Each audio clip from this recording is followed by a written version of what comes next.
California fails to capture massive amounts of stormwater rushing off city streets and yards that could help supply water for millions of people. That's according to a nationwide report by the Pacific Institute, which ranks California in ninth place among states with the most estimated urban runoff.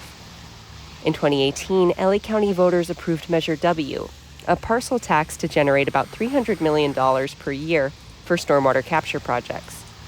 Almost 2.3 million acre-feet of precipitation slicks off pavements and other surfaces in California's cities and towns every year. It's enough to supply more than a quarter of the state's urban use, if all of it could be captured and treated. But capturing runoff can be costly, requiring elaborate construction projects to trap, clean up, and hold massive volumes of water.